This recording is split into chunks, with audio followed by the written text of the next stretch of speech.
WTO में, world trade organisation में जितना मर्जी हल्ला कर लो, भारत में घटिया माल बेचने वाले देशों का अब हुक्का पानी हमेशा के लिए होगा बंद।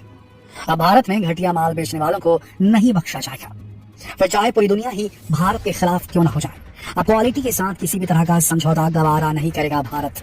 भारत के इस फैसले ने उड़ा दी है उन देशों की नींद जो अपना घटिया माल यहाँ बेचकर करोड़ों का मुनाफा कमा रहे थे, लेकिन अब भारत ने उनकी लगाम कसने की पूरी तैयारी कर ली है। इसलिए हमारे कुछ पड़ोसी देशों को मिर्ची लगनी भी शुरू हो गई है। आखिरकार क्या है पूरा मामला, जानने के लिए वीडियो को अंत तक जरूर देखिए।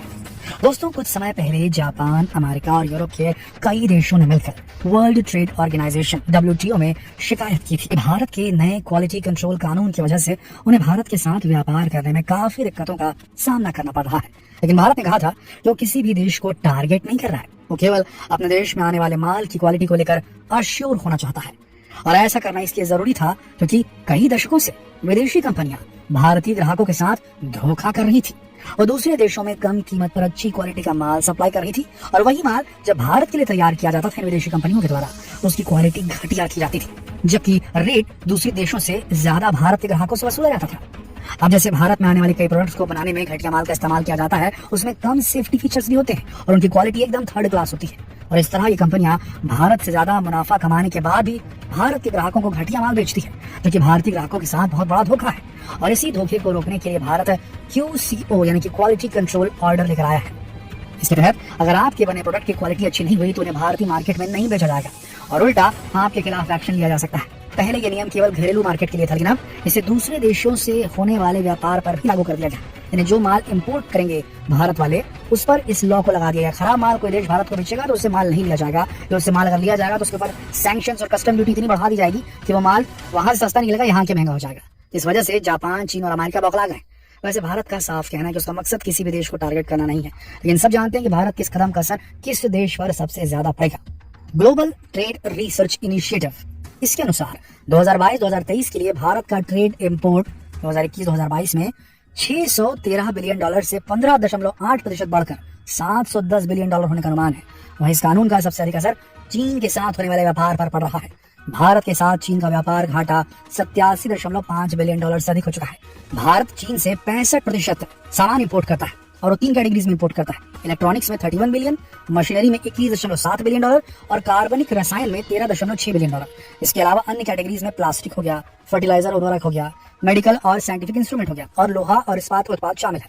भारत के द्वारा लागू किए गए क्वालिटी कंट्रोल ऑर्डर की वजह से अब इन कंपनियों को भारत में अपना घटिया क्वालिटी का माल बेचना मुश्किल हो रहा है। इस वजह से चीन और दूसरे देश WTO में भारत की शिकायत लेकर पहुंच गए, लेकिन ये भारत के हक में है। भारत का हक है कि वो अपने देश के नागरिकों को अगर दूसरे देश से कुछ माल आ रहा है तो अच्छी क्वालिटी का माल उपलब्ध करवाए। इसीलिए भारत सरकार इस बात को लेकर काफी असंतुष्ट थी कि क्यों ऐसा कर रहे हैं दूसरे देश वाले, और इसीलिए अब ये लॉ लाया गया है।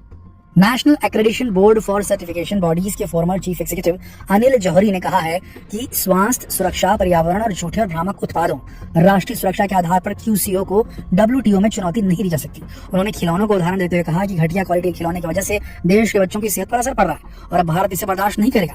इसके अलावा चीन के बौखलाने का एक और बड़ा कारण है, भारत के इस कानून की वजह से चीन का एक बहुत बड़ा सेक्टर बुरी तरह से प्रभावित हुआ है, और ये सेक्टर है सोलर पैनल का।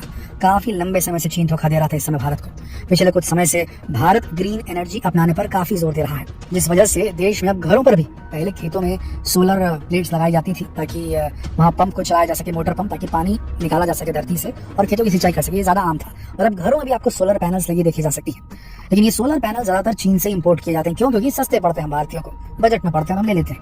लेकिन दिक्कत ये कि इतनी घटिया क्वालिटी के पैनल चीन बना रहा था, रेट कम करके दे रहा था, जो कि 2 साल के अंदर पावर जनरेट करना ही बंद कर देते हैं और इससे काफी नुकसान होता है। लो क्वालिटी के सेल्स का इस्तेमाल करके चीन भारत में इन सोलर पैनल्स को बनाकर बेच रहा था, कम दाम में चलेंगे करके। भारत के कस्टमर को लगता है चीन के प्रोडक्ट उन्हें कम दाम में मिल रहे हैं, इसलिए वो उन्हें खरीद लेते, लेकिन कुछ समय बाद उनकी बैटरियां खराब होने लगती और सोलर पैनल खरीदते समय जितनी इनकी उम्र बताई जाती थी वो उससे कहीं कम समय में काम करना बंद कर देती है, कि उनकी स्टोरेज कैपेसिटी आदि भी नहीं रहती है। अच्छा, ऐसा नहीं कि इस जाल में केवल मासूम नागरिक ही फंस रहे हैं। भारत की सरकार भी चीन के इन भ्रामक उत्पादों के जाल में फंस गई है।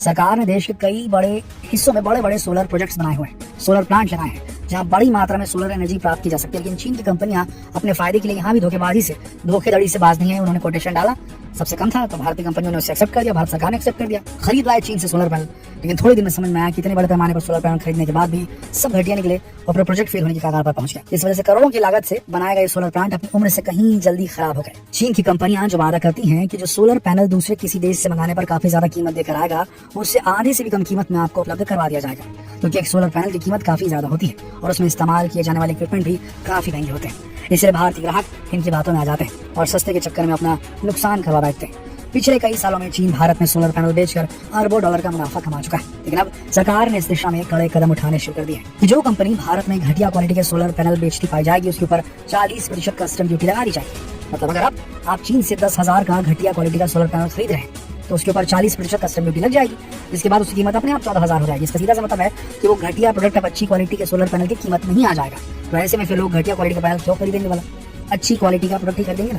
कुल मिलाकर भारत की सरकार अपने देश के नागरिकों के स्वास्थ्य और हितों को लेकर जागरूक हो चुकी है और अब कोई भी देश अपना घटिया माल यहाँ बेचकर भाग नहीं पाएगा।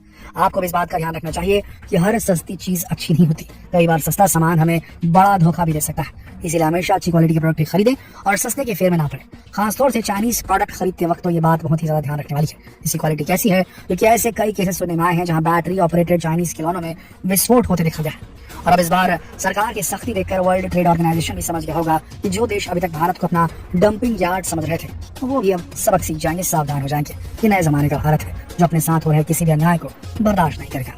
दोस्तों, आपको ये जानकारी या खबर कैसी लगी हमें कमेंट करके जरूर बताइएगा। जितना हो सके इस संदेश को, इस न्यूज को फैलाइए देश भर में, फेसबुक पर, व्हाट्सएप पर, यूट्यूब पर इस वीडियो को शेयर करके। तो फिर मिलते हैं एक और दिलचस्प वीडियो में, तब तक के लिए आप सबका इस वीडियो के अंत तक बने रहने के लिए दिल से धन्यवाद।